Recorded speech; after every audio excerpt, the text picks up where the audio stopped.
Einen schönen Valentinsnachmittag darf ich Ihnen wünschen. Mein Name ist Martin Rummel, ich bin der Rektor der Bruckner Uni in Linz und ich darf Sie auch von der Kollegin Süch hier von der Universität für Musik und Darstellende Kunst in Wien herzlich grüßen, die heute leider nicht hier sein kann.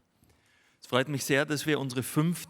Denkwerkstatt des bei uns in Linz angesiedelten Nikolaus-Hann-und-Kur-Zentrums heute erstmals hier an der MDW durchführen können. Ich glaube, dass das auch im Sinne des Namensgebers wäre, dass auch der gesellschaftliche, universitäre Diskurs über Bildung, über Kunst, über das Zusammenspielen von Kunst und Bildung, einfach über das Nachdenken vom Menschsein in der Gesellschaft an allen Orten, wo Wissen, Forschung, Kunst gemeinsam betrieben wird, auch zum Zuge kommt. Ich darf also herzlich danken, dass die 3 Diskutantinnen und Diskutanten hier sich spannenden Fragen widmen werden. Ich darf Sie einladen, auch das Gespräch online nachzusehen, nachzuhören. Auch die anderen Denkwerkstätten, muss man, glaube ich, im richtigen Plural sagen, der letzten Jahre sind dort zu finden. Und ich möchte jetzt nicht weiter aufhalten. Vielen Dank. Vielen Dank dem Rektor der Linzer Bruckner Privatuni, Martin Rummel, und auch vielen Dank an die Uli Süch, dass wir heute zum ersten Mal in der Uni, in der NDW in Wien zu Gast sein dürfen.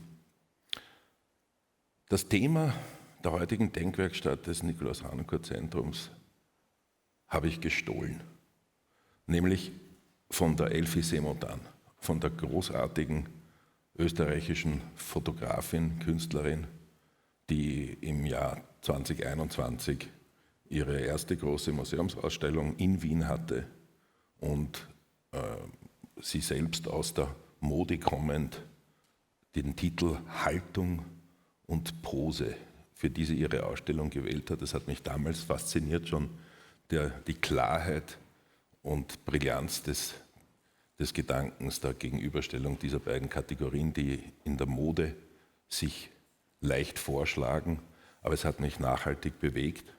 Und deswegen auch dieser Titel Raub hier für unsere Veranstaltung Haltung und Pose. Und ich freue mich ganz besonders, dass ich wie immer nicht alleine sitze, aber über die Gäste, die wir heute haben. Herzlich willkommen, Magdalena Hoffmann. Magdalena Hoffmann ist erstaunlicherweise seit, wenn ich mich nicht irre, du sagst, ob es stimmt oder nicht, 2018 Soloharfenistin des Symphonieorchesters des Bayerischen Rundfunks, ist eines der besten Orchester der Welt.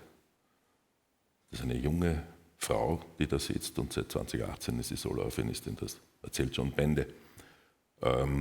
Und den Herrn Professor Lambert Wiesing. Der Lambert Wiesing ist Professor an der Schiller-Universität in Jena, Professor für Philosophie mit dem Identifikationsgebiet der Phänomenologie. Das stimmt, genau. Vielleicht gleich einmal ein Mikroerleuchtungsversuch und ich frage Lambert, was gibt es über die Begriffe von Haltung und Pose aus philosophischer Sicht, gibt es da was Klärendes vorweg zu sagen? Ja, also erstmal muss man feststellen, dass sie nicht gerade klassische Begriffe der Philosophiegeschichte sind. Also ich habe es auch mal kontrolliert, also in so einem Standardlexikon der Philosophiebegriffe findet man sie nicht. Und was mich wirklich an diesem Thema heute gereizt hat, ist insbesondere die Gegenüberstellung, die da vorgenommen wird. Denn man fragt sich ja, was ist jetzt das Verhältnis dieser beiden? Und irgendwie steht ja, glaube ich, im Raum, dass wir es da mit einem Spektrum oder mit einem Gegensatz zu tun haben. Vielleicht ein Gegensatz, der Extreme kennt, aber wo es Übergänge zwischen gibt. Und ich glaube, wenn wir das philosophisch thematisieren, dann ist ja die Disziplin Philosophie immer dafür zuständig, ja, Begriffe zu schärfen, Begriffe klarer zu machen. Und du hattest es angesprochen, das Gebiet der Phänomenologie bemüht sich eben um Phänomene, das heißt um Bewusstseinszustände, Bewusstseinserlebnisse, Erfahrungen. Und wie das eben ist, die sind ja oft so durcheinander, nicht eindeutig. Aber man sollte da, glaube ich, nicht den Schluss rausziehen, dass wir mit krummen oder nicht eindeutigen Begriffen arbeiten. Um diese Vielfalt der Phänomene in der Kunst, in der Kultur, im Leben zu erfassen, brauchen wir klare Begriffe. Und in der Tat scheint es mir ein origineller Vorschlag zu sein, darüber nachzudenken, ob nicht dieses Begriffspaar uns da sehr helfen kann.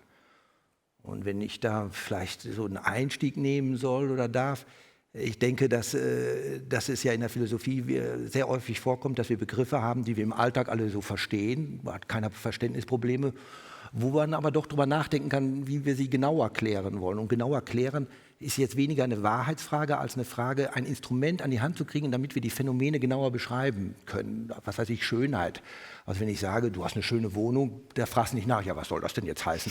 Ja, aber man kann natürlich auch darüber nachdenken, was mit Schönheit gemeint ist. Und ich glaube, bei Haltung und Pose haben wir genau die Situation, dass wir sie im Alltag sehr häufig verwenden. Ja, nimm mal Haltung an, ja, oder steh gerade und jetzt posiere hier nicht so rum. Und da fragt man auch in der Regel nicht nach. Also sie funktionieren, aber trotzdem ist es vielleicht ein Versuch wert, sie zu schärfen. Und ich glaube, dass es sehr wichtig ist, wenn wir diese Begriffe schärfen wollen, dass wir doch sehen, dass es jetzt nicht bei diesen beiden Begriffen nur um sozusagen die äußerliche Form, das Stehen, die Positur von Menschen geht, also wie man sich gerade hält. Obwohl man das im Alltag auch häufig machen kann, dann sind die Begriffe auch fast austauschbar. Auch in der Kunstgeschichte sprach man ja oft von Positur und im Sinne von Haltung, also wie steht die Person. Was mich an den Begriffen fasziniert, glaube ich, ist, dass mit ihnen beiden mal ein Verhältnis von Äußerlichkeit, Körperlichkeit, Sichtbarkeit, also Stellung, ja, wie wir jetzt sitzen hier, wie wir aussehen, zu eben das, was man vielleicht erstmal Innerlichkeit nennen kann, was man Meinung nennen kann. Die Phänomenologen schrecken dann auch nicht davor zurück, von Bewusstsein zu sprechen, Geistigkeit, Mentales nimmt. Und da scheint mir wirklich dieses Begriffspaar so ausgesprochen spannend zu sein. Und dann würde ich es auch als eine Polarisierung sehen, wo es aber Übergänge gibt. Dass ich denke, es doch sinnvoll ist, von Posen dann zu sprechen, wenn sich die Körperlichkeit verselbstständigt, autonom ist. Und das Wichtige ist, glaube ich, immer bei Haltung und Posen, dass das sichtbar wird. Also es ist nicht so, dass wenn jetzt einer nur eine Haltung hat und er zeigt nicht seine Meinung, dass man dann, finde ich, von der Pose sprechen soll, sondern das Besondere, und ich finde das ehrlich gesagt schön, ja, ist, dass bei der Pose und bei der Haltung ein Verhältnis zur Innerlichkeit sichtbar wird. Man zeigt also, ob man was zeigt. Die Haltung ist immer ein Ausdrucksphänomen, ja, ein Ausdrucksphänomen einer Meinung, einer Überzeugung, einer Ansicht. Jetzt ist es so, du hast Meinungen und Überzeugungen, kannst auch betonkopfartig daran festhalten, aber das will man ja nicht Haltung nennen, sondern Haltung, glaube ich, ist dann, wenn sich das Haben dieser Meinung zeigt und sichtbar wird. Und umgekehrt ist die Pose nicht dann gegeben, wenn keine Meinung vorhanden ist, sondern wenn sich zeigt, dass hier keine Meinung gezeigt werden soll. Deshalb spricht man ja auch gerade in der Modefotografie vom Posieren, wobei mir mehr die Autoszene nahe liegt, die ja auch den Poser kennt. Ja, also wo man eben ein Auto vorführt, ohne zu zeigen, man zeigt, dass es nicht das ist, was man unter der Motorhaube hat. Also die Autoszene kennt den Begriff ja auch sehr, sehr stark. Und das scheint mir ein faszinierendes Phänomen zu sein, dass es hier wirklich um verschiedene Verhältnisse des Sichtbarwerden von Innerlichkeit geht. Ja, wir sind alles innerlich bestimmt, wir haben Meinungen und Überzeugungen.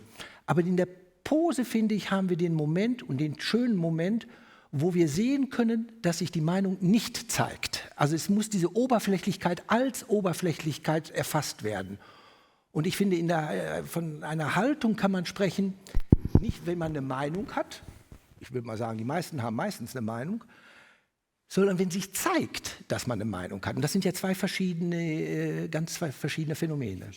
Ich verstehe nur ein Detail jetzt nicht, nämlich die Idee, dass die Pose dort stattfindet, wo eine Meinung sich nicht zeigt. Was mir da fehlt, ist die Oberfläche, also die Darstellung in der Pose, die keine Innerlichkeit hat, also keine zeigbare Meinung entweder darstellt oder nicht darstellt. Ja. Und das, denke ich, ist ein Phänomen, das gerade ungeheuerlich stark und sehr präsent stattfindet. Und da komme ich gleich zu dir, Magdalena, weil es mir ein Anliegen ist, in diesem Thema auch die Kategorie der sozialen Medien anzusprechen. weil das mir so scheint, dass die Oberflächenabbildung von sozialen Medien doch galoppierend immer größer wird. Es ist aber jetzt so, dass ich ein Hardcore-soziale Medienverweigerer bin und keine habe. Und ein bisschen gebe ich jetzt zu allen anderen großen Qualitäten, die sie hat die Magdalena Hoffmann die große Qualität, über ein Instagram-Profil zu verfügen. Weil du nämlich aus einer Generation bist, die, und das kann ich jetzt nur sagen, angeblich ohne nicht auskommt. Wie siehst du das? Ist das ein Poser-Forum, Instagram, oder was ist das? Also sicher zu dem ganz großen Grade hast du vollkommen recht und es stimmt, ich wäre auch wahrscheinlich gerne ohne das ausgekommen, aber es ging tatsächlich irgendwie nicht anders, wenn man dann mit bestimmten Labels zusammenarbeitet oder wahrscheinlich inzwischen mit allen, dann wird das praktisch verlangt und das gehört heutzutage irgendwie dazu. Es gibt sicher noch Ausnahmen von jetzt schon sehr etablierten, älteren, meistens Künstlern, die das nicht unbedingt müssen, weil sie schon so weit sind, dass der Ruf muss nicht mehr groß wachsen, aber ich glaube, für alle jetzt jüngeren Künstler ist das fast immer zwangsläufig fast. Ich fand das Thema auch sehr spannend, auch aus diesem Standpunkt. Ich wusste ja schon ein bisschen, weil wir mal gesprochen hatten, über genau dieses Thema, dass es vielleicht in diese Richtung gehen könnte. Und dann habe ich mich sehr versucht, auch kritisch damit auseinanderzusetzen, ob es wirklich nur so ist, also dass es nur jetzt ein Poser-Forum ist und eigentlich nur oberflächlich und das Böse selbst. Oder ob es da auch Gutes gibt. Und also ich sage natürlich vorweg, es gibt sicher da auch Gutes. Man kann nie sagen, das ist nur schlecht oder nur gut. Es gibt definitiv auch ganz viel Schlechtes. Es ist erstmal allem voran ist es auf jeden Fall eine Droge und zwar eine wahnsinnig gefährliche. Und deswegen finde ich alle Schritte, die jetzt so in die Richtung gehen, in manchen Ländern, dass bis zu einem bestimmten Alter damit nicht konfrontiert wird, das finde ich eigentlich super gut. Und ich bin wahnsinnig dankbar, dass ich mit Instagram zumindest erst sehr viel später konfrontiert wurde und dass es in meiner Jugend, Kindheit sowas noch gar nicht gab. Ich habe Mitleid mit Kindern, die damit jetzt aufwachsen müssen, wirklich. Aber andererseits, eben, es ist für einen Musiker, finde ich, und für einen Künstler schlechthin wahnsinnig schwierig, das gut zu machen mit irgendwie einem, ich sage jetzt mal so, wie ich es fühle, mit einem reinen Gewissen. Also ich habe immer irgendwie ein schlechtes Gewissen, wenn ich da wieder mal irgendwas, ich bin jetzt nicht sehr aktiv, ne? Man mag jetzt denken, ich habe einen lebendigen Instagram-Kanal habe ich nicht, ich habe nur einen Instagram-Kanal und ab und zu muss ich dann da mal was machen, aber ich bin nicht sehr zuverlässig und auch nicht irgendwie ein Vorreiter. Vor allem, weil ich mich jedes Mal wahnsinnig damit beschäftigen muss, was ich jetzt da publik mache, bevor ich es tue, weil das ist eine Bühne und zwar eine gigantisch große, also viel mehr, als was wir unser ganzes Leben lang studieren. Wir bereiten uns ja immer darauf vor, dann auf Bühnen zu stehen, wir beide, also du auch, aber wir mit Instrumenten bzw. mit der Stimme, Musik zu machen und im Social-Media-Bereich, das nimmt ja Dimensionen an, die man gar nicht verstehen kann. Darf ich kurz einhaken? Jetzt hast du gerade gesagt, ich hänge daran, wie du sagst, das gute oder das schlechte Gewissen. Ja. Wäre es jetzt nicht ganz verkehrt zu sagen, das gute Gewissen ist da, wo du in dem, was du tust, eine Haltung in dir wahrnimmst und spürst und das etwas weniger Gute ist da, wo du sagst, bin ich da am Posen oder nicht? Weil dann werden wir wieder, wir müssen ein bisschen bei diesem spannenden, dieser Paarung von den Begriffen bleiben. Genau. Ja? Wie ist das? Nein, es ist nicht das die erste Frage, eigentlich ist es fast mehr so, es ist ein bisschen paradox, weil ich bin dann zur Erkenntnis gekommen, dass das, was man eigentlich machen muss in Social Media, weil es eben eine Bühne ist oder was ich machen muss, ist trotzdem auch noch eine Rolle einzunehmen und die aber auch irgendwie bewusst einzunehmen. Also man kann, wenn man da immer total authentisch sein soll und alles von sich selbst offenbaren soll, aus dem normalen Alltag, wie man so ist, was ja irgendwie jetzt, was so die Mode ist und was man machen soll, dann verliert man sich ja praktisch selbst da drin, in dem permanenten sich selbst präsentieren. Also ein Musiker oder ein Künstler schlechthin, der braucht ja das Geheimnis. Das ist ja wie ein Magier. Ein Magier, der seine Magic Tricks verrät, ist auch kein guter Magier mehr. Und wenn man als Musiker alles immer preisgibt, und dazu gehört auch eben die Persönlichkeit und so weiter, die muss man ja in die Musik stecken, wenn man die jetzt so im Alltäglichen die ganze Zeit preisgeben soll, dann verliert man sie einerseits irgendwie, dann wird sie ausgehöhlt.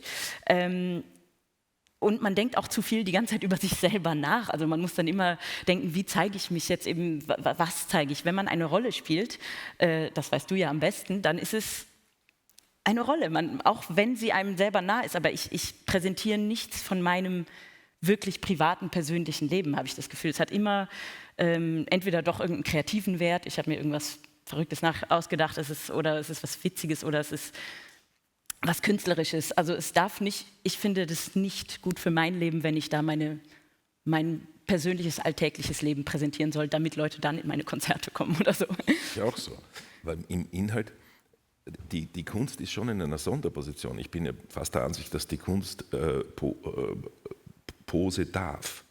Weil die Kunst eben eigentlich nicht jetzt behauptet, die Wahrheit zu haben, sondern, sagen wir mal, behauptet, sie zu suchen.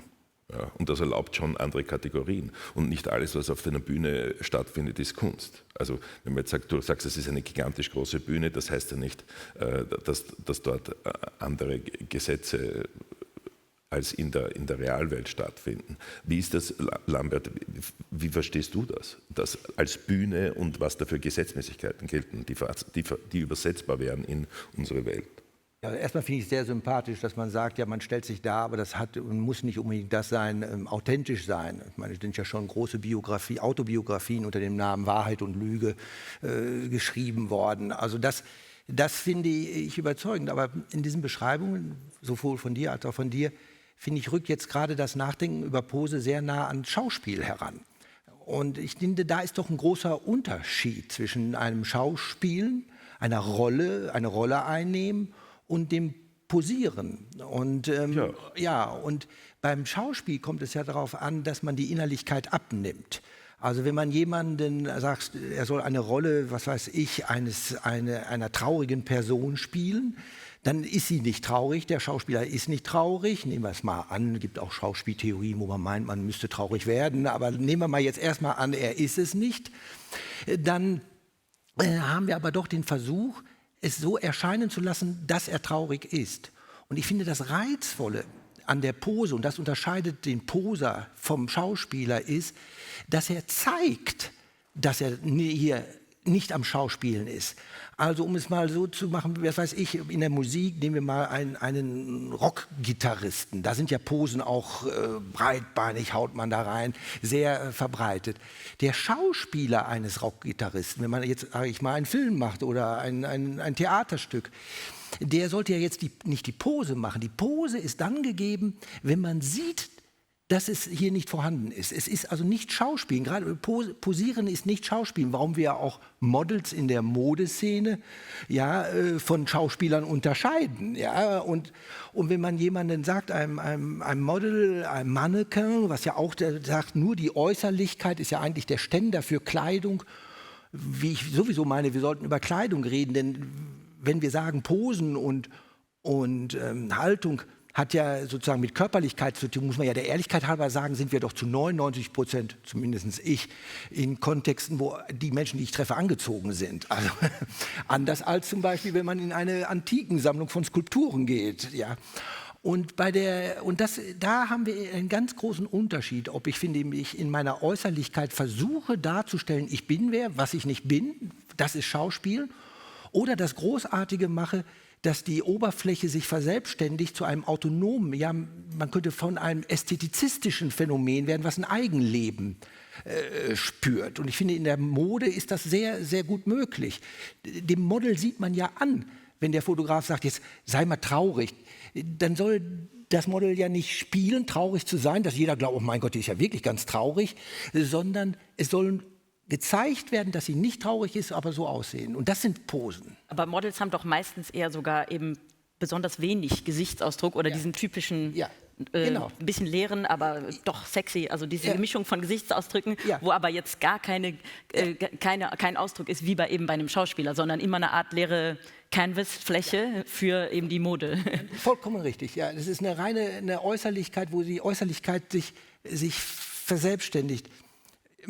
Ich mache das vielleicht mal mit einem Beispiel, wie ich mir das zusammenlegen würde. Denn ich glaube wirklich erstmal, dass wir bei der Äußerlichkeit schon mal ganz stark sagen müssen, dass es in der Regel die Kleidung ist, die wir haben.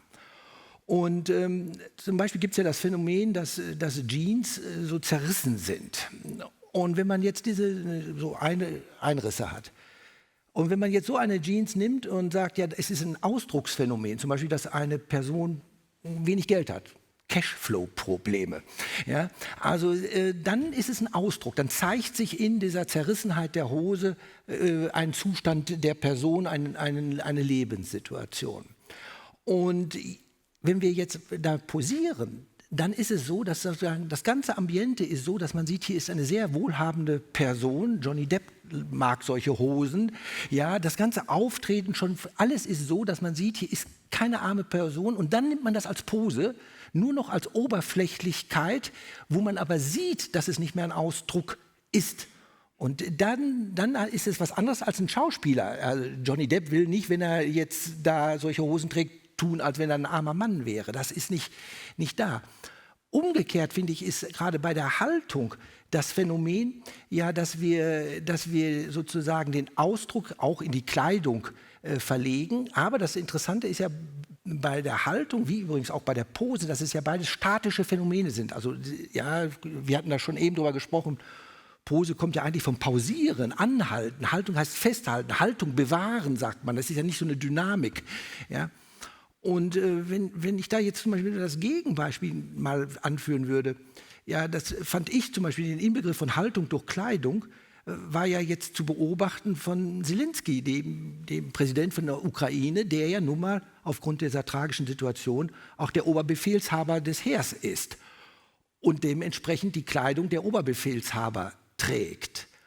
Und die Haltung bewahrt, sie selbst in Kontexten zu tragen, wo sie unangemessen ist. Das ist Haltung bewahren. Und obwohl er weiß, wenn er dann eben zum Präsidenten kommt, in eine eher Poserkultur, wo alles Gold ist, ja, völlig losgelöst, sie zu bewahren. Und da sieht man, wie dieser Kontrast von Posieren und Haltung da ist. Das Beispiel von Zelensky ist ja wirklich hochinteressant. Ja. Warum? Ja. Er ist in seinem gelernten Beruf Schauspieler, Art 1. Ja.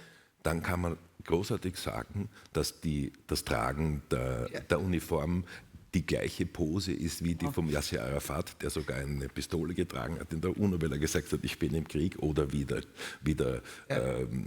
auch der Che Guevara, Castro. Ja. Also wenn man da solche Figuren hat, denen man auch entspricht, wieso könnte man nicht sagen, dass der Zelensky die Pose des im Krieg befindlichen Politikers annimmt, um so und so zu wirken? Weil es keine Pose ist, weil es Ausdruck ist. Er hat ja der Meinung, es ist ja nun mal wahr, dass er in dieser Position ist. Ich verstehe nicht diese Position, dass die Pose ein Ausdruck von Inhalt sein muss. Die Haltung. Nein, aber auch die Pose. Wir sind noch nicht sehr weit im Gespräch und wir haben jetzt schon ein Problem, die zwei auseinanderzuhalten. aber das geht mir die ganze Zeit so. Ja. Also, weil dort ist für mich der Knackpunkt, dein Kollege Markus Gabriel, Professor Markus Gabriel sagt, der Mensch ist ein geistiges Lebewesen, der ein Leben führt im Lichte einer Vorstellung von sich selbst. Ja. Ich mag diesen Satz sehr gerne. Ja. Im Lichte einer Vorstellung von sich selbst. Das wäre auch der Diskriminierungsversuch von Mensch und Tier, weil der Mensch das einzige Tier ist, der nur genau das kann, sich vorzustellen, ich bin so. Ja. Das, was Pose ist ja schon findet statt auf der Bedingung, dass die Vorstellung von sich selbst richtig ist. Und das ist ja überhaupt nicht gegeben.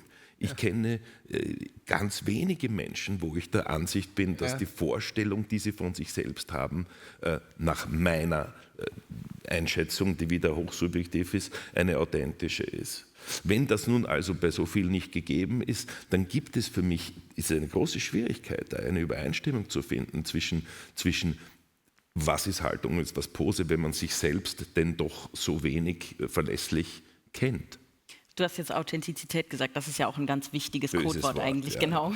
Und was ich bei dem Nachdenken über dieses Thema interessant fand, war erstens die Realisation, dass es doch auch schon Epochen gab, in denen, sagen wir mal, das Artifizielle nicht schlecht war, sondern plötzlich als eigentlich gut angesehen wurde und zelebrierbar. Also zum Beispiel so im Dandyismus, so Baudelaire und solche Sorten. Fanden das überhaupt nicht schlimm, sondern das wurde stilisiert eigentlich. Das wurde auch zum Ausdrucksmittel zu posieren, sich auf eine gewisse Art zu geben. Und was ich noch spannender fand, und da sind wir auch eigentlich in deinem Bereich als Sänger, weil davon gibt es eine Entsprechung im Gesang, in der Musik, ist die Sprezzatura und auch in der Mode, weil eigentlich in der Mode wird sie jetzt wahrscheinlich, ist es am gegebensten dieses Wort. Also übersetzbar ist es fast gar nicht, aber es ist sowas wie Lässigkeit oder Nonchalance. Und im Italienischen kommt es eigentlich von Castiglione, der hat ein Buch geschrieben, Il Libro del Cortegiano, also des Hofmanns, nicht Hoffmanns, des Hofmanns, also wie der ideale Hofmann an einem Hof sich verhalten muss. Ich musste dann immer ein bisschen dran denken an, wie hieß diese Serie in einem englischen Adelshaus, diese super berühmte Serie vor ein paar Jahren, wo dann immer alles, super berühmt, fällt mir der Name nicht ein. Und da war auch das Personal, das eben in den unteren Etagen lebte, einfach perfekt Englisch. Und da an einen von denen muss ich immer denken, weil der Hofmann war am besten in seiner Arbeit, wenn er diese Sprezzatura hatte, also Sachen, die eigentlich super studiert waren und erlernt, mit einer Lässigkeit getan hat, dass es eben nach nichts aussah. Also eben in der Mode, in der italienischen Mode vor allem ist das dann, dass man eigentlich ganz schick ist, aber ohne jetzt aktiv schick, ohne sich Mühe zu geben. Und in der Musik hat das dann Caccini aufgenommen und dann Monteverdi ist wahrscheinlich das berühmteste Beispiel, dass man eben in der Monodie die Stimme mit einer Freiheit und einer Lässigkeit singt, so dass sie das Mechanische verliert und nicht mehr so stark an den Rhythmus gebunden. Also eigentlich ist es wie eine Art von dem frühen Rubato, dass man frei über der Begleitung, über dem Basso Continuo, den ja auch Caccini eigentlich erfunden, also festgelegt hat, sagen wir mal, dass man sich darüber frei bewegen kann mit eben dieser, man kann es nicht wirklich gut übersetzen, weil Sprezzatura hat ja ganz andere Konnotationen, aber ich finde das wahnsinnig spannend, weil das ist eine Kunstform, du musst das praktisch erlernen, nicht zu zeigen, dass es künstlich ist. Die Natürlichkeit ist gut, aber noch besser ist diese Lässigkeit in dem Tun. Ja, in den 70er, 80er Jahren haben die Engländer versucht, die Sprezzatura zu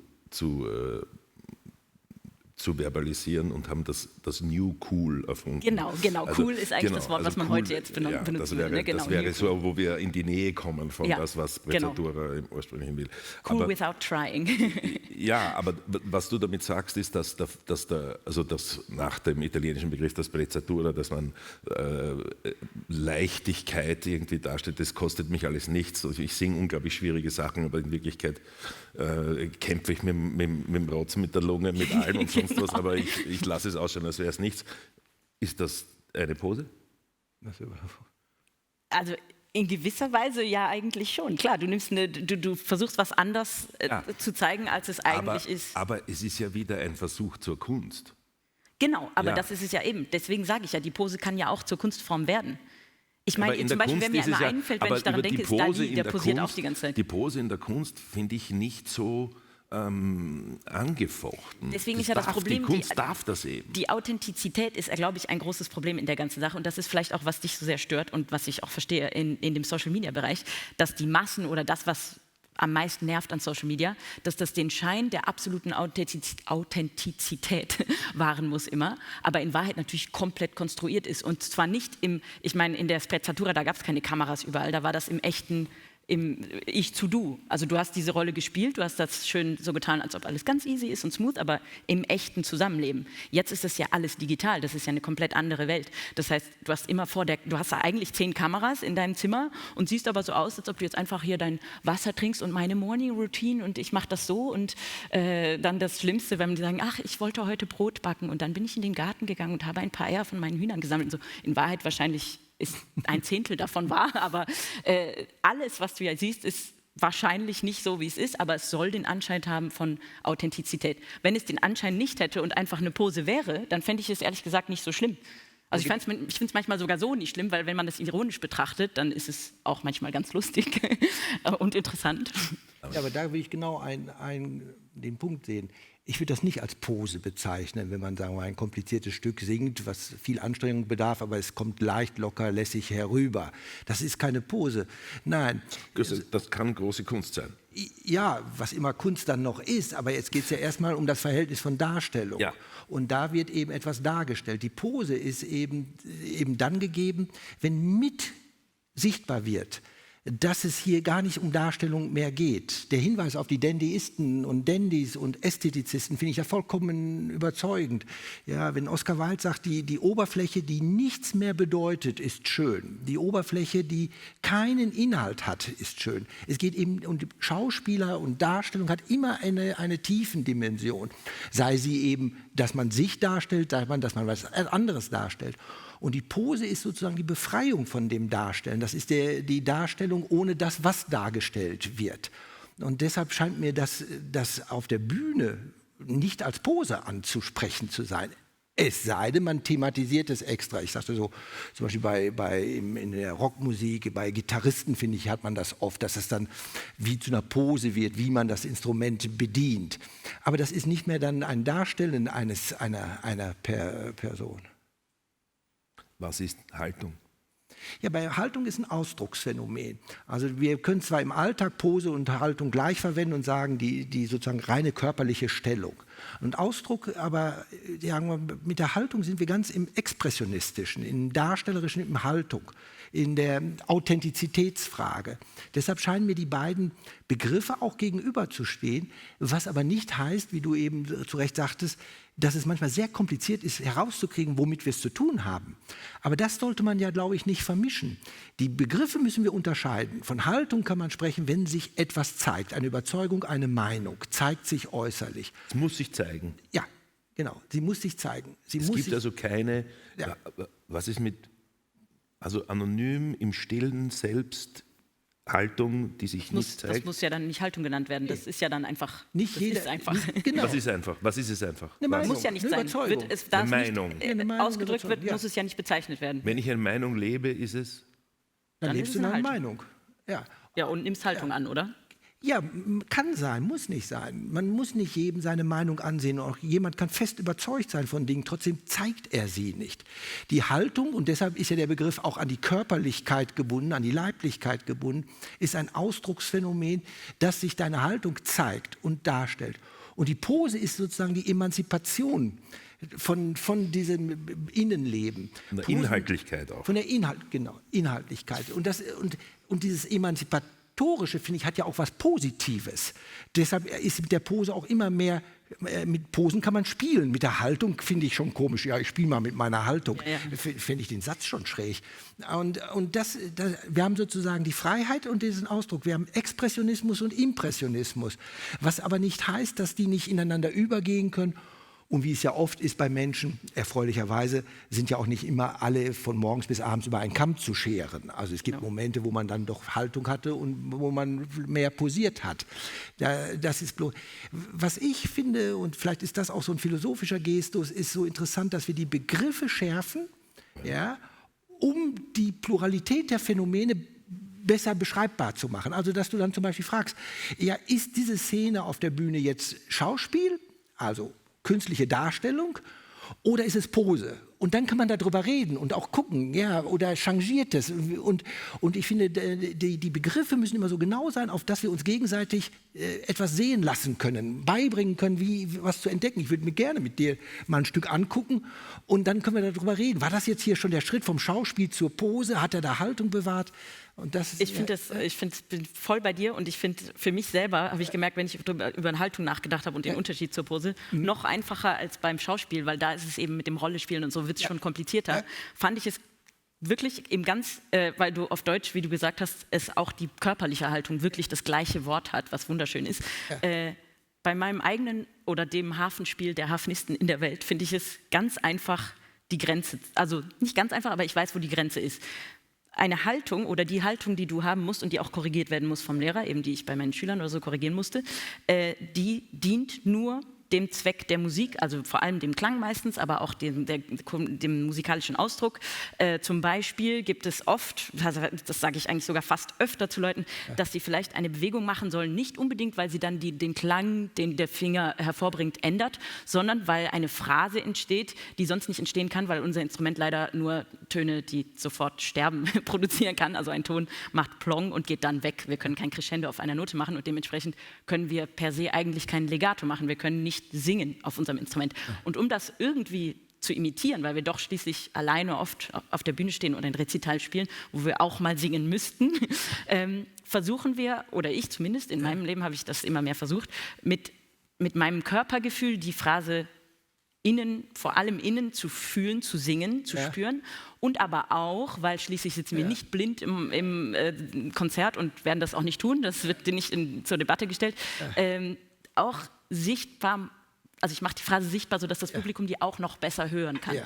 Und nicht sichtbar im Sinne, sie können bewundern, wie schön ich diese Phrase spiele, sondern, also im Sinne von Schauspiele, sondern sie können sie besser hören, weil ich sie selber auch besser mit meinem Körper fühle. Das würde ich Haltung nennen. Genau, das würde ich, exakt das ist die Haltung. Und sobald das über diese Grenze hinausgeht, also es dient nicht mehr diesem Zweck der Musik, dann ist es eine leere Geste, obwohl das Wort Geste fand ich auch wahnsinnig spannend, als ich dann über Haltung, Pose, dann kommt man irgendwann auf Geste und dann auf Brecht und Gestus und das ist dann wieder eine also sehr spannend, wo die Geste dazwischen ist, aber jedenfalls, wenn eine Geste übertrieben wird oder übergroß oder eben showy oder irgendwie so getrennt von der Musik, die hat keinerlei Zweck mehr musikalisch, dann ist es eine Pose für mich.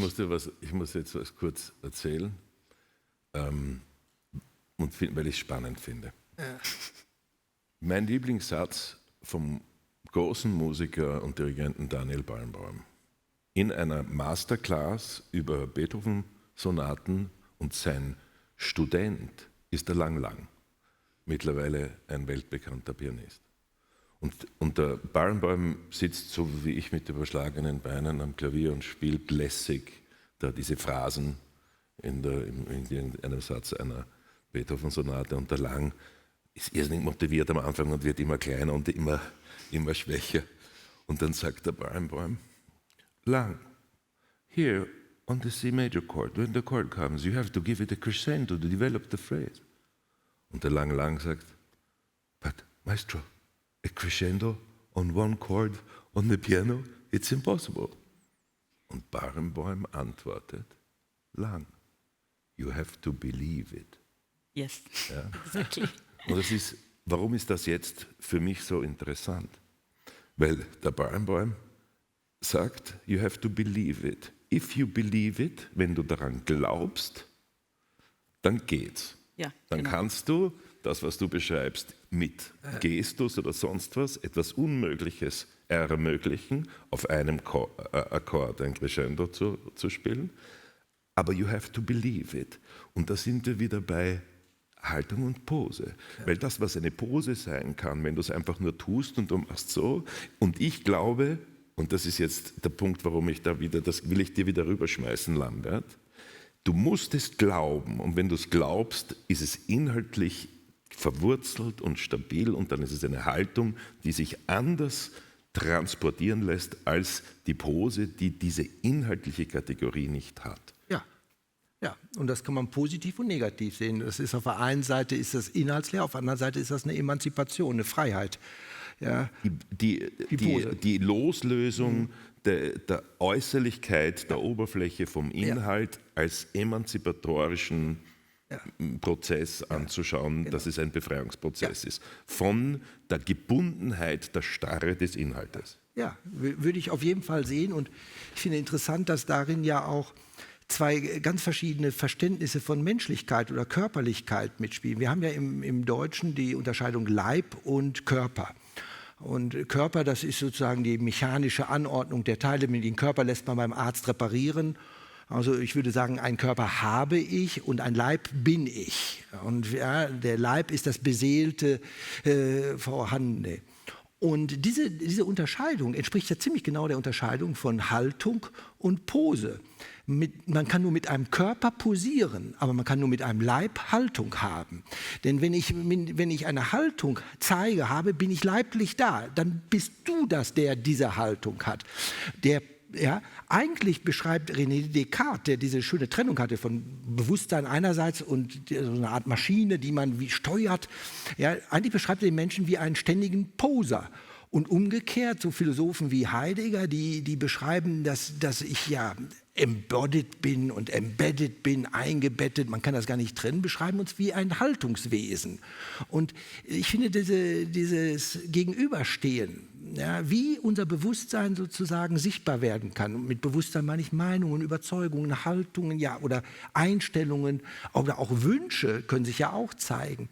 Und das ist, wir können damit eben spielen, ja, dass wir die Äußerlichkeit Autonomie haben. Du kannst zu dir selbst ein körperliches Verhältnis haben und sagst, hier, reparier mal die Hand. Ich habe Sehenscheidenschmerzen vom vielen Musizieren. Das ist ein rein körperliches Verhältnis. Oder aber, ich denke mal, im Akt des Musizierens, im Moment ist man sehr leiblich präsent. Und das ist dieser Unterschied, der sich eben bis in die Haltung, also sozusagen in diese artifiziellen Formen, in die kultivierten Formen, wir können ja unsere Haltung insbesondere durch Kleidung kultivieren und in der Pose darstellen. Deshalb würde mich auch mal interessieren, wenn du sagst, im Musizieren kommt es auch dir darauf an, eine Haltung sichtbar werden zu lassen. Wie wichtig ist denn dann für dich die Kleidung während des Konzerts? Also die Haltung, die ich vormeinte, war tatsächlich die rein körperliche oder ja, leibhaftige, aber vor allem die körperliche Haltung. Ja. Aber was die andere Haltung betrifft, ist es natürlich schon wieder schwierig, weil eigentlich sind wir ja als Musiker, also diese Art Musiker, die ich bin, auch nur Schauspieler, die ein großes Meisterwerk von jemand anderem aufführen oder Interpreten, nennen wir es jetzt mal so, wie man es in der Musik nennt. Und das heißt, die Haltung muss nicht zwangsläufig meine eigene sein. Also wenn man jetzt von so einer Haltung, oft in Musik ist ja keine jetzt klare, zum Beispiel politische Haltung oder sowas. Vor kurzem haben wir Henze, das Floß der Medusa, aufgeführt und das ist ein wahnsinnig politisches Stück und das fand ich da sogar besonders toll, dass es noch Stücke gibt, beziehungsweise jetzt auch schon alte Stücke, die eine ganz klare Haltung zeigen und wir die auch aufführen. Aber grundsätzlich ist Musik ja oft ohne jetzt klar, plakativ erkennbare Haltung.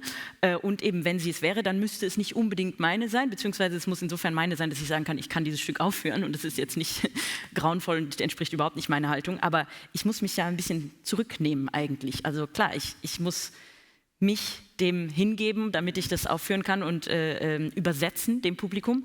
Aber die eigentliche Haltung ist diejenige des Komponisten, finde ich zumindest. Und das ist ja doch auch ein bisschen, war ja doch auch Harnoncourts Mission, dass man eben die Haltung des Komponisten respektiert. Oder Haltung ist jetzt vielleicht das falsche Wort, aber doch die Ideen und die Sprache des Komponisten und nicht das abflacht zu dem, was man jetzt selber wie man das als Produkt verwenden kann, zur Entspannung oder im Amüsement. Heiner Müller hat gesagt, große Kunst ist immer größer als das Werk.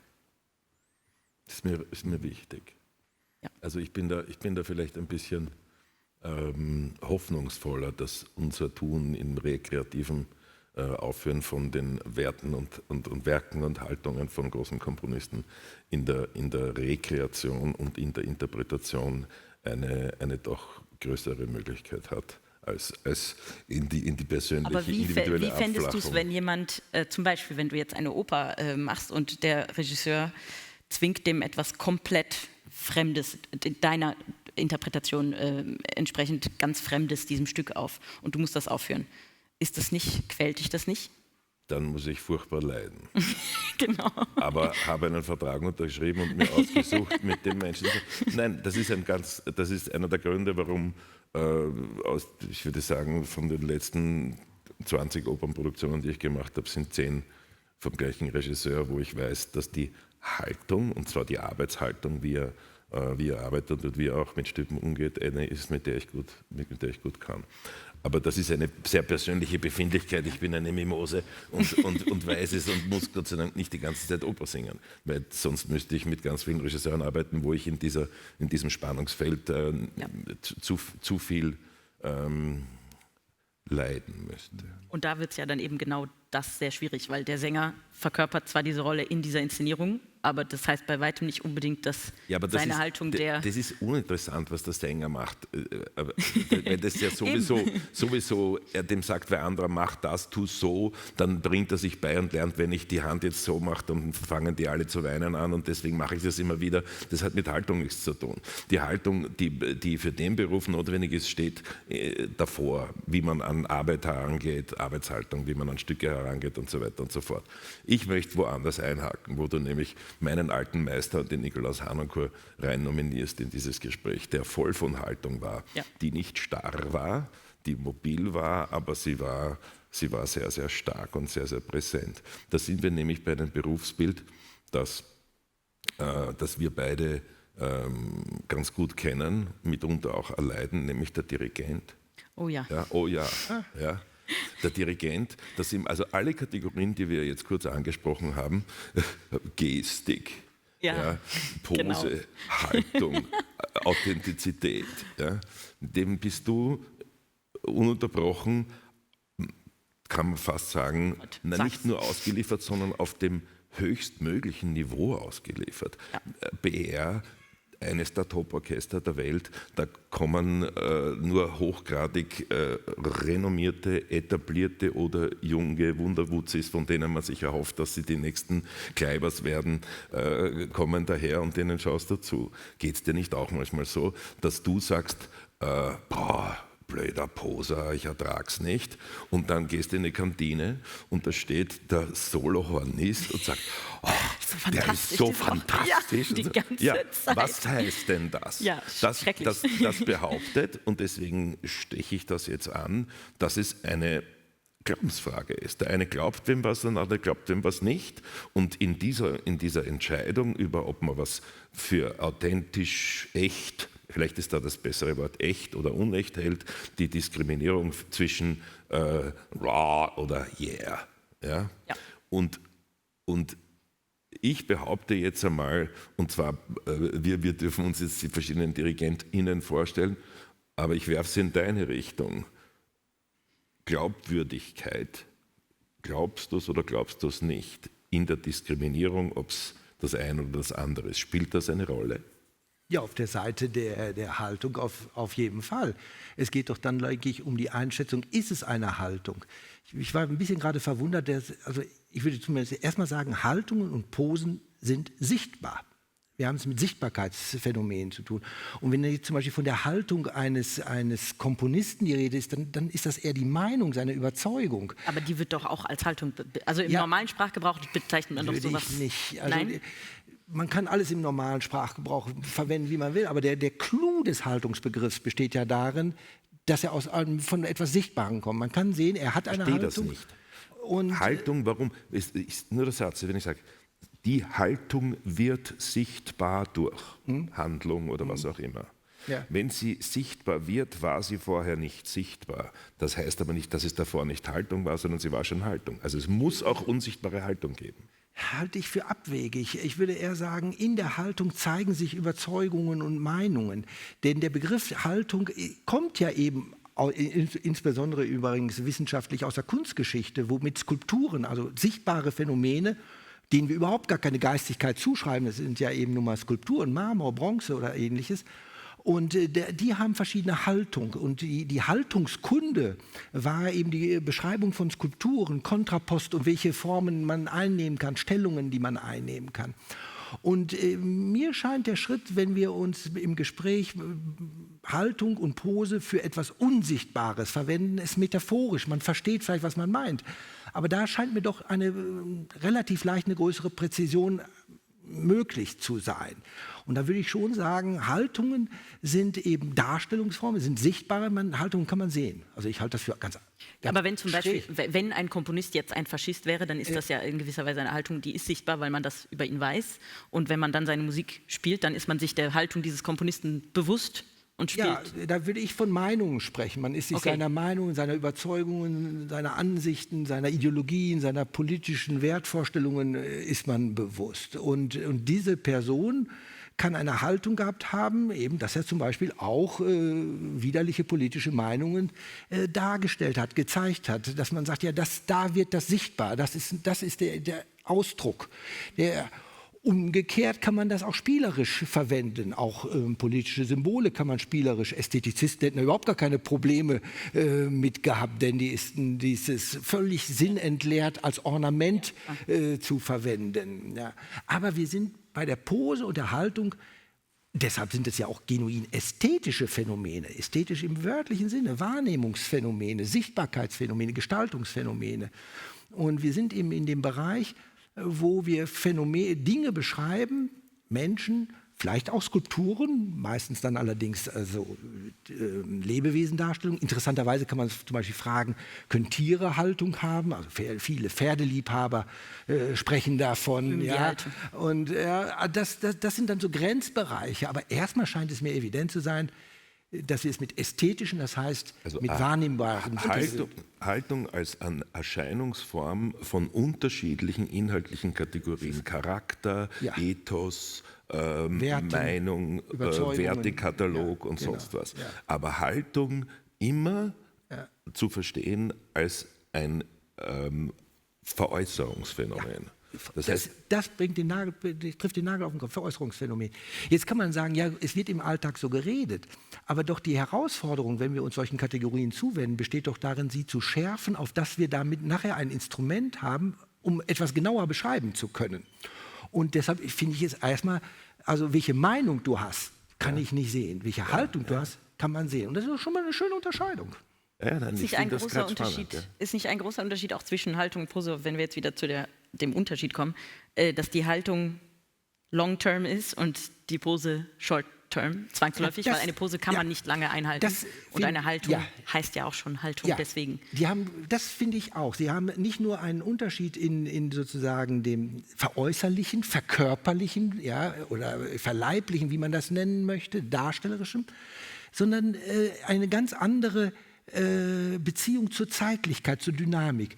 Weil ja in der Pose hat sich die Äußerlichkeit emanzipiert und ist deshalb auch so flutterhaft geworden und kann wechseln. Ja, die Posen kann man minütlich wechseln. Und die Haltung ist ja eben an die Überzeugung gebunden. Jetzt kennen wir leider auch Menschen, die ihre Überzeugungen arg schnell wechseln. Genau. Ja, da wird es vielleicht dann grenzwertig. Aber deshalb scheinen mir Haltungen viel mehr auf Dauer konzipiert und Posen viel mehr für spielerische, was ja übrigens eben beides positiv sein kann. Auf der einen Seite finde ich die Freiheit der Emanzipation, der sich Verselbstständigung, der Oberfläche etwas sehr Wünschenswertes, Tolles, gerade im künstlerischen, im ästhetischen Bereich. Umgekehrt weiß man es auch zu schätzen, wenn einer seine Meinungen nicht ständig wechselt und das doch zeigt. Aber es kann doch auch das Verharren in einer Haltung zur Pose verkommen. Natürlich. Ja, und das sind doch die spannenden Fragen. Ja, genau. Und da kommen wir jetzt rein. Aber dann haben wir die Begriffe erstmal strukturiert, geklärt. Und dann kommen diese schönen, tollen, ambivalenten, ambigen und was es da alles gibt für Grauphänomene. Ich finde, das ist so mit dem Haltung und Pose eigentlich wie mit Schwarz und Weiß. Ja, und in der Welt ist meistens alles irgendwie so im Grau.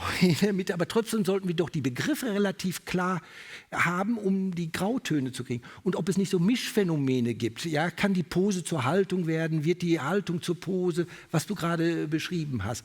Aber das sind doch auch, und ich finde da übrigens, also die Disziplin, für die ich mich so gerne stark mache, die Phänomenologie, also genuin angesprochen, die Phänomene in ihrer Binnenstruktur, in ihren charakteristischen Merkmalen zu beschreiben. Und was die Phänomenologen so wollen, die wollen nicht so sehr argumentieren, ob es richtig ist, sondern den anderen dazu bringen, etwas sehen zu lassen. Das war das, was ich soeben sagte. Also ich würde mir gerne mit euch mal was anhören, also eine Aufführung, wo du jetzt schon sagst, guck mal, da fängt schon die Pose an. Und dann würde ich fragen, ja, warum? Und dann kriegt man Hilfe.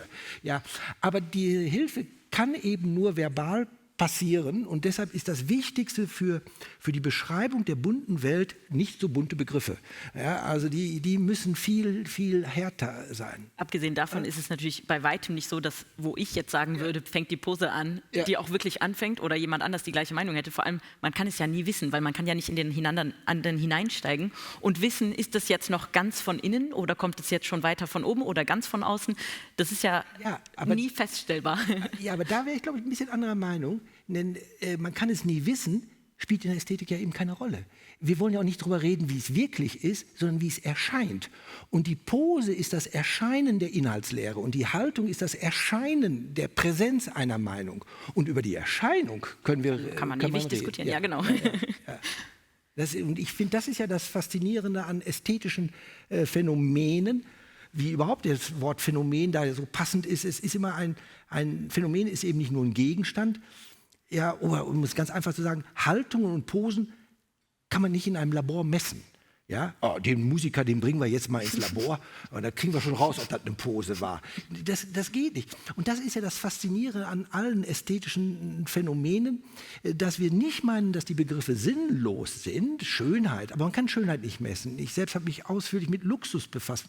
Man kann nicht messen, ob eine Uhr Luxus ist, man kann messen, ob sie Gold ist oder nicht Gold ist. Das kann man alles messen. Und Posen und Haltungen sind eben auch diese interessanten Phänomene im Bereich des Visuellen, des Sichtbaren. Oder, Ästhetik heißt ja erstmal Wahrnehmbaren, wäre auch ein spannendes Thema, gibt es sozusagen im Hörbaren Haltungen und Posen. Also jetzt nicht nur körperlich, sondern dass jemand singt, ohne dass ich jetzt den Sänger sehe, sondern am Gesang schon die Pose erkenne. Also dass sich das da zeigt. Ja. Ich denke irgendwie auch, jetzt wo wir darüber reden, da die Pose eigentlich per Definition kurzfristig sein muss, also wo sie herkommt, wird auch, und vielleicht betrifft das auch Social Media, ich weiß nicht, aber wir sind ja vorher schon drauf gekommen, man wird irgendwann zusammenbrechen. Also wenn man eine Pose zu lang versucht, wenn man auf Zehenspitzen versucht zu stehen, ich weiß nicht, bei jedem anders, aber in ein paar Minuten vermute ich mal, wird man zusammenbrechen. Und das heißt, es ist nicht möglich, eine Pose auf unlimitierte Zeit einzuhalten. Und in gewisser Weise denke ich manchmal jetzt auch, aber das ist wirklich nur ein Gedanke, dass vielleicht das Social Media, so wie es jetzt ist, sich fast selber abschaffen wird, weil das einfach unerträglich wird. Weil das permanente, kurzfristige, oberflächliche, posierte, oder das Wort wäre mir jetzt gar nicht immer als erstes eingefallen, aber jetzt, wo wir drüber reden, natürlich macht man irgendwie diese Verbindung, aber das wird einfach von selbst. Jetzt, wo noch die ganze KI da das überschwemmt, das wird sich selbst in gewisser Weise abschaffen, wenn es so weitergeht, weil man einfach niemand mehr darauf Lust hat. Weil es zu anstrengend wird. Weil es es ist sowieso schon zu anstrengend, aber weil es auch so irgendwann falsch ist, im Sinne von wirklich, es ist ja nicht mal mehr menschengemacht in dem Sinne, dann das kann man dann nicht mehr aushalten als Mensch. Und wir sind ja doch alle, egal wie wir beeinflusst sind wir Menschen. Und es ist eine Verschiebung der Anstrengungsbereitschaft. Es ist sicher. Ich frage dich, weil ich es ja nicht tue, aber ich könnte mir vorstellen, dass das Erhalten einer Pose einfach irrsinnig ermüdend ist. Natürlich. Irrsinnig anstrengend. Extrem. Ja. Und ich behaupte jetzt einmal, dass wir in unserem Energiehaushalt haben wir eine gewisse Kapazität zu einer Anstrengungsbereitschaft für verschiedene Dinge. Und die kann man verteilen, diese Anstrengungsbereitschaft, auf unterschiedliche Kategorien. Und ich behaupte, dass wenn wir so viel Anstrengungsbereitschaft auf das anstrengende Mühe bei Erhaltung einer Pose verwenden, geht uns diese Kraft, diese Energie und diese Möglichkeit, uns anzustrengen, woanders ab. Absolut. Das ist der eigentliche Kritikpunkt, also mein eigentlicher Kritikpunkt an wie jetzt Instagram und wie diese sozialen Medien funktionieren. Weil unendliche Energien auf etwas verwendet werden müssen, was, und da bin ich vielleicht jetzt, das ist sehr subjektiv, was mich nicht interessiert. Verstehe ich total. Nämlich Oberfläche und nicht Inhalt. Du hast auch zum größten Teil recht, aber da kommen wir zurück zu den Positiven. Es gibt schon Dinge, die ich mit der Zeit jetzt immer mehr bemerke, die einfach ein Phänomen unserer Zeit sind und die doch auch faszinierend sind an diesem Social Media und überhaupt an dem Internet, das ja eigentlich ursprünglich, wenn man zurückdenkt, erfunden wurde, fast aus einer Art kommunistischen Anklängen, weil die Leute, die IT-Jungs, die das entwickelt haben, erfunden haben, die wollten nicht mehr, dass das ganze Wissen limitiert ist auf so ein paar Elite-Typen, sondern dass alle Zugang dazu haben können. Demokratisierung. Also eine super Idee, die dann natürlich jetzt inzwischen Überhand nimmt in maßlose Dimensionen. Aber man muss sagen, beim Social Media kommt es natürlich manchmal zustande, dank wahrscheinlich des Algorithmus, dass jetzt, wenn du da jetzt wärst, dann würde es dir vielleicht ab und zu irgendwelche Ausschnitte aus irgendeinem, wahrscheinlich kennst du sowieso schon alles, aber sagen wir mal, du würdest nicht alle Quellen von Harnoncourt kennen, nicht jeden Film, nicht jede Ansprache, die er gehalten hat.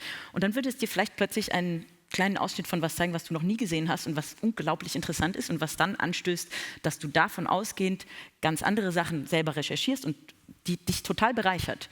Das passiert manchmal, das passiert leider inmitten von 99% Mist und deswegen ist es wahnsinnig anstrengend. Das geht sich doch schon nicht aus. Doch. 99% Mist zu ertragen für einen Genau, Globusratz vom natürlich, Hanukkah, das geht sich ist nicht das aus. der neue Prozess, Okay, wie wir an ich habe jetzt so ein Beispiel Inhalte genommen, aber kommen? es gibt natürlich ganz viele andere Beispiele von Sachen, auf die du sonst nicht kommen könntest, sogar wenn du, weißt du, aktiv recherchierst und was weiß ich und alles sonst nutzt, was dir jetzt zur Verfügung steht.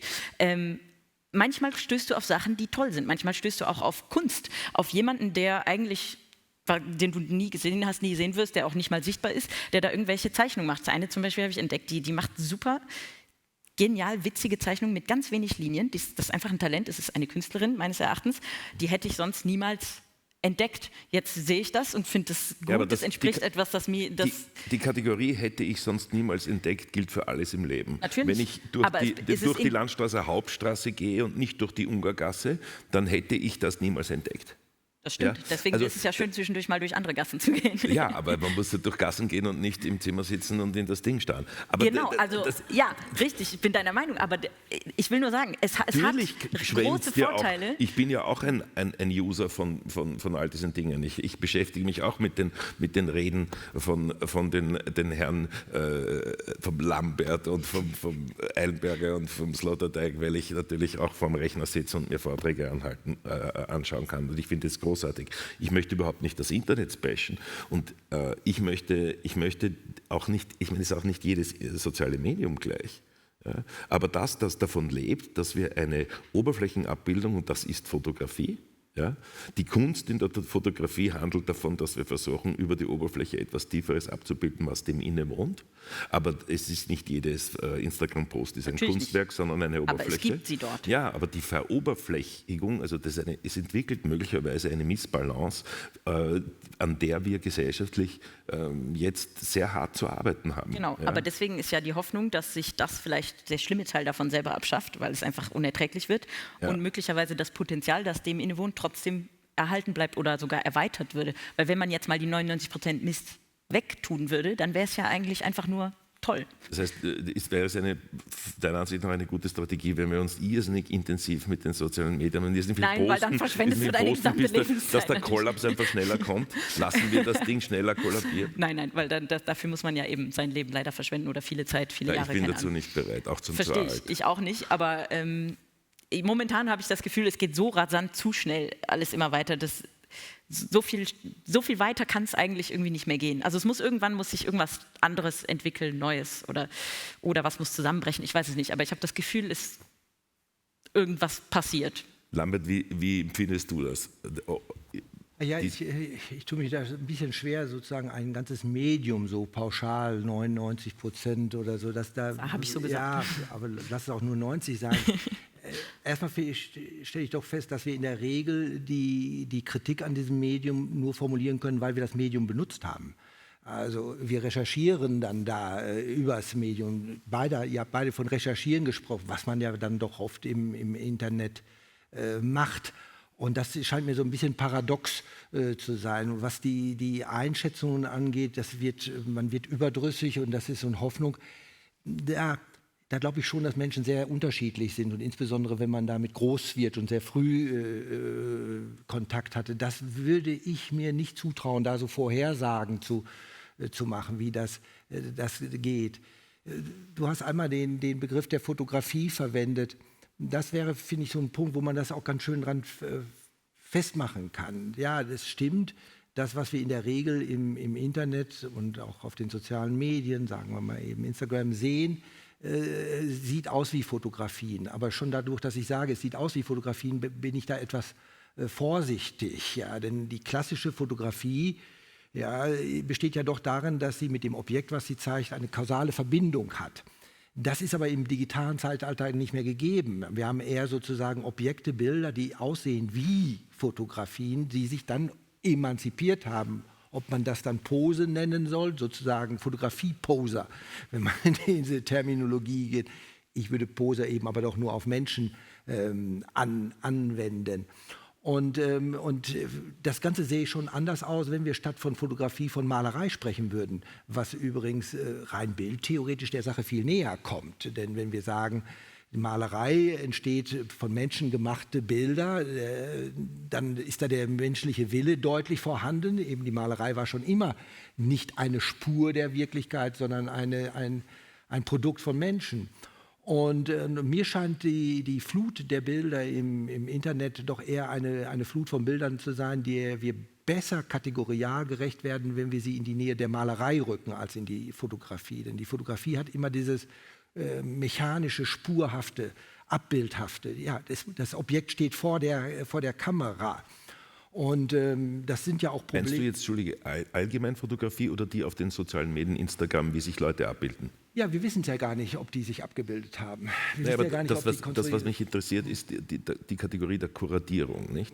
Also die Selbstabbildung in sozialen Medien ist selbst kuratiert. Man sagt, was gebe ich preis, was gebe ich nicht, in welcher, wie will ich mich abbilden. Das hat eine hohe Verwandtschaft mit der Malerei, weil die Malerei keinen Schnappschuss machen kann. Ja. Es dauert halt lang. Ja. Sondern der Maler muss sich entscheiden, mache ich jetzt so, oder auch wenn das ein Bild ist mit so und so vielen Personen, die drauf sind, das sind jede einzelne Person, Gesichtsausdruck, Haltung, Position, Komposition sind entschieden, dass es so sein soll. Das kann der Schnappschuss nicht. Ja, also in dieser Kategorie meinst du, dass der Kuratierungscharakter von Malerei und des Fotopostings auf Instagram ist die Verwandtschaft? Die Verwandtschaft besteht darin, dass die Bilder, die wir da sehen, nicht unbedingt Spuren einer Wirklichkeit sind. Die beweisen nicht, wie etwas wie in der Welt sind, wie es bei der Malerei ist. Aber sie behaupten es. Ja, das sage ich ja, wie als ob es Fotografie Und bei wäre. der Behauptung sind wir wieder bei der Glaubwürdigkeit der Behauptung. Also ob der und das- Canaletto den Londonern vormacht, wie es in Venedig ausschaut, oder die Frau Hoffmann, wie cool jetzt ihr Spiegel ausschaut. Ich habe doch keine Ahnung, was du postest. Noch nie ein Spiegel Nein, aber da sind wir in einer Realitätsbehauptung. Vollkommen richtig. Und Und da ist das Problem. Das Problem ist, dass diese Bilder aussehen wie Fotografien, aber in der Regel keine Fotografien sind. Das heißt, wir könnten uns darum bemühen, einen Erziehungserfolg zu entwickeln, dass wir den jungen Menschen der Gesellschaft klar machen, dass das soziale Medium nicht die Abbildung von Realität ist, sondern die Behauptung von Realität. Und das, was man daraus lesen kann, ist, welche Meinung oder welche Charaktere oder welche Kategorien der Inhaltlichkeit der Haltung oder Pose dieser Veräußerung möglicherweise zugrunde liegen. Ja, das ist übrigens auch etwas, was wir beim anderen Medium schon lange kultiviert haben, nämlich bei der Sprache. Also wenn du mir jetzt sagst, was du heute Morgen zum Frühstück gegessen hast, dann kann ich der Äußerung nicht irgendwie ablesen, dass das wahr ist oder falsch ist, was du sagst. Beim Foto könnte man das, wenn es ein Dokument ist, mit dem Foto kann man das beweisen. Aufgrund von Fotografien sind ja auch Menschen schon ins Gefängnis gewandert, weil sie eine Tat konnte man damit belegen. Mit der Sprache geht das nicht. Die Sprache ist dort eben emanzipiert. Und das ist das Interessante, dass wir ja bei der Sprache eine viel längere Tradition haben. Wie gehen wir damit um? Und da kommt etwas ins Spiel, was jetzt altmodisch klingt, aber das ist schlicht und ergreifend Glaubwürdigkeit. Ja, wenn du mir jetzt sagst, was du gegessen hast, glaube ich es dir. Das ist Glaubwürdigkeit. Der Äußerung kann ich das nicht ansehen. Und deshalb wird gerade im Umgang mit den Bildern im Internet ja das Phänomen der Glaubwürdigkeit derjenigen, die das verbreiten, immer wichtiger. Wir rücken, also die Bildmedien kriegen, was sozusagen ihren Beweischarakter angeht, immer mehr Ähnlichkeit mit der gesprochenen Sprache. Sie werden epistemisch, so könnte man das sagen, als Beweisquelle der Sprache ähnlich. Was du sagst, ist dadurch, dass du sagst, nicht bewahrheitet. Bei Fotografien war es ja so. Und, Bilder lügen und deshalb nicht. ist es ein Unterschied, ob ich ein Bild auf der Seite finde www.Johnny kann alles oder auf einer Seite tagesschau.de. Ja. Und das wird eben dann doch ein großer Unterschied. Die Glaubwürdigkeit kriegt eine ganz zentrale Bedeutung. Wie stark wollen wir dem Produzenten glauben, ist eine sehr altmodische Kategorie, die wir aber bei der Rede immer schon verwendet haben. Uns bleibt nichts anderes übrig, als in die Persönlichkeit eine Glaubwürdigkeit hineinzusetzen. Kommt da was wäre nach? ich übrigens auch nicht so sage ich mal, optimistisch in deinem Sinne, dass das Netz sich sozusagen auflöst. Ja, wenn man Optimismus haben kann, ist, dass wir eben bei diesem Phänomen der Kommunikation auch jetzt wieder eine Kultur der Glaubwürdigkeit entwickeln und wissen und einfach lernen, wo kriegen wir Bilder, in die ich vertraue. Genau das ist im Moment größer angegriffen, als es je war. Also der nächste Schritt, was mit KI auf uns zukommt an Medien und an wie leicht irgendwelche Bilder, denen man sowieso nicht mehr glauben kann, hergestellt werden, das können wir uns noch gar nicht denken. Ich beginne jetzt bei meiner Konsumation von Medien radikal an allem zu zweifeln, merke ich. Genau. Es Das passiert ist vielleicht auch ein bisschen, was ich meinte. Ich bin unlängst mit meinem Sohn gesessen, haben uns das angeschaut, über dem uns das interessiert hat, und dann haben wir uns angeschaut und gesagt, ist das jetzt KI oder ist das Ja, nicht? genau. Und das fragt man sich ja permanent jetzt. Ja, aber da sind wir am Anfang von etwas, was uns gerade ins Gesicht explodiert, Genau. glaube ich. Und natürlich ein Idealszenario ist, dass wir wieder gesamtgesellschaftlich Glaubwürdigkeit neu erlernen, neu besetzen und neu kultivieren. Da bin ich besorgt, muss ich ganz ehrlich sagen, wenn man sich vorstellt, was so in den großen Systemen passiert. Kommt etwas anderes nach, Lambert, siehst du irgendwas anderes, was nach? Wenn du sagst, irgendwann hat man über Sprache, hat man sich darüber geeinigt, ob ich jetzt Spiegelei und Speck hatte oder nicht, behaupte ich, und du musst es glauben. Wenn ich dir ein Foto davon zeige und sage, schau, hier ist es, wie ich mein Spiegelei frühstücke, dann hätte man vor ein paar Jahren noch gesagt, Bilder lügen nicht, jetzt glaube ich dem, dass er Spiegelei und Frühstück hatte. Jetzt ist das nicht mehr, wenn ich jetzt in 2 Jahren sage, ich der KI, mach mich frühstückend mit Spiegelei, der Wiesing, glaubt's mir nicht. Ja, was ist unser nächster Schritt? Was ist unsere nächste Option, wenn das Bild nicht mehr funktioniert? Was haben wir überhaupt theoretisch für Kategorien, an denen wir uns bedienen können, die Glaubwürdigkeit transportieren? Dieselben, die wir in der Sprache haben.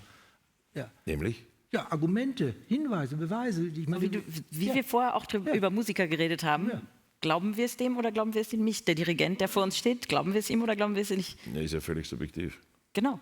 Aber so ist es ja bei der Sprache auch. Ich kann ja auch entscheiden. Also er kann dir glauben mit dem Frühstück und ich vielleicht nicht, weil ich denke, das ist so ein der erzählt mir immer irgendwas.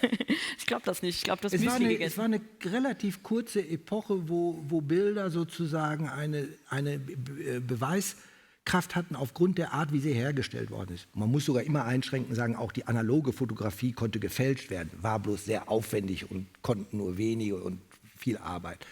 Aber das, was wir eben so einen Spurencharakter nennen, dass also das, was wir auf dem Bild sehen können, von dem Objekt, was wir dort sehen können, verursacht worden ist und damit einen Beweis anführen können. Das war eine relativ kurze Epoche.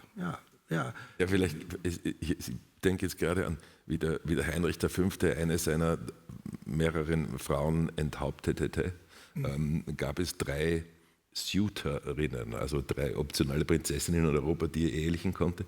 Und dann hat er seinen Hofmaler den Holbein losgeschickt auf eine Reise, dass der Porträts malt von den Damen und sie wieder bringt und sagt, das ist die Kandidatin 1, 2 und 3. Also um der Vorstellung, wie kompliziert Bildherstellung irgendwann einmal war.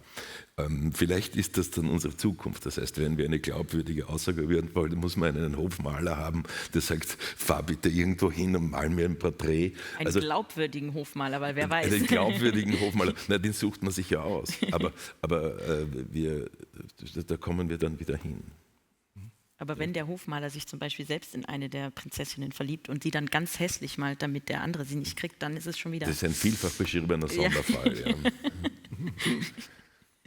Wow. Das ist ein wildes Thema. Es ist so, dass diese Begrifflichkeiten sind zueinander verschlungen. Und das, was der Lambert vorher gesagt hat, das finde ich ganz spannend, nämlich dass es scheint so wie schwarz und weiß, ist aber falsch, weil es dann doch immer in den Graustufen sich darstellt und es ja auch viel spannender so ist. Ja. Es ist viel spannender, dass man es in den Graustufen betrachtet und bedenkt. Und nicht in der Begrifflichkeit man sich darum bemüht, wie du gesagt hast, es möglichst klar und einfach und präzise zu erarbeiten, um dann im Erleben aber, wie der Maler, bei dem wir so mehrfach sind, dann auf der Palette die Dinge zu mischen und zu setzen, wie es im Moment gilt. Sehr interessant. Haltung und Pose. Ich habe keine Ahnung, wie spät es ist. Wie lange reden wir jetzt schon? Fast Viertel nach. 3:45? Darf das Publikum eigentlich auch Fragen stellen oder Einwände machen? Oder Dazu gibt es keine Doktrin. Willst du das? Willst du gefragt werden? Ich weiß nicht, die sitzen jetzt hier die ganze Zeit so dabei und haben alles mit, vielleicht noch mehr Aufmerksamkeit Die als wir. Dame in der 5. Reihe will die Frau. Zwei Fragen habt ihr mir auf der Zunge bringen. Bitte. Das eine Pose von Pausieren kommt. Und dann fällt mir natürlich in vielen Theaterzusammenhang sofort das Freeze oder Tableau ein, beziehungsweise die Bedeutung von rezitativen Arien in der Oper, wo im Rezitativ die Handlung vorangetrieben wird, in der Arie bleibt sie stehen und wären das dann Posen von einer Haltung? Da schließt sich meine zweite Frage an. Braucht die Pose die Kenntnis der Haltung, um überhaupt existieren zu können? Oh, das sind ja erstmal zwei schöne, tricky Fragen. Ja. Also bei der ersten, glaube ich, tendenziell würde ich Ihnen zustimmen. Die zweite, braucht die Pose eine Kenntnis der Haltung? Was meinst du denn? Tiere können doch auch posieren, man bringt denen das doch bei, oder? Und die haben ja eindeutig keine Kenntnis der Haltung. Ja. Also wenn wir das mit den Begrifflichkeiten festlegen wollen und das definitiv als Pose zu bezeichnen ist, dann bräuchte es sie nicht. Ja, im gewissen Sinne sind Posen, haben was Imitativeres. Da würde ich Ihnen recht geben. Und insofern, in der Pose wird ja sehr häufig eine Haltung imitiert. Und die Kenntnis davon braucht man. Die Frage ist, braucht man die sozusagen zur Kultivierung, zur Erstellung, zum Einnehmen dieser Pose, oder braucht man diese Haltung auch, um diese Pose als Pose zu verstehen? Da würde ich Ihnen nicht zustimmen. Also ich glaube, das ist eine wirklich tolle Frage. Ja.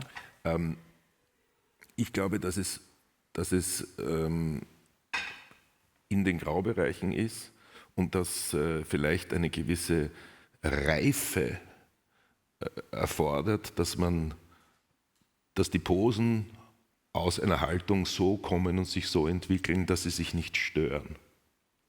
Ich glaube, dass es eine gewisse Lebensreife braucht, dass man sich so weit auf die Spur kommt, dass man in den Farbtönen und den Grauklängen, in denen man sich momentan befindet, das Mischungsverhältnis selber noch kennt. Und insofern ist das Mischungsverhältnis im Graubereich zu kennen, wäre das Wissen von Pose und Haltung zueinander und die Vermischung davon. Und ich glaube jetzt, dass es eine Frage der Reife ist, wie man damit umgeht. Ich glaube nicht, dass man leben kann ohne Pose, wenn man in einer Gesellschaft lebt. Man hat immer wieder Posen, die man einnimmt, weil man so funktioniert und weil Gesellschaft so funktioniert. Das individuelle relative Bewusstsein darüber, wie sie in jedem Moment zusammengestellt und gefärbt sind, das halte ich für einen ganz großen persönlichen Auftrag im Prozess des Lebens. Noch Fragen? Mit diesem Satz hat der Josef Hader sein Programm begonnen. Dann ist es vielleicht ein guter Moment, auch mit dem Gefühl einer gewissen Ermüdung über die Schwierigkeit, die Grautöne schlüssig zu erkennen, zu trennen oder zu vermischen, mich herzlich zu bedanken. Liebe Magdalena, es war wirklich schön, dich hier zu haben. Für mich. Und wertvoll und herzlichen Dank fürs Kommen. Lieber Lambert, auch dir herzlichen Dank. Wiederum werde ich mir den einen oder anderen Moment aus diesem Gespräch im Internet wieder anschauen müssen, um noch einmal präziser darüber nachdenken zu können. Ich danke Ihnen ganz herzlich für die Aufmerksamkeit und für Ihr freundliches Kommen. Bis zum nächsten Mal. Vielen Dank. Danke.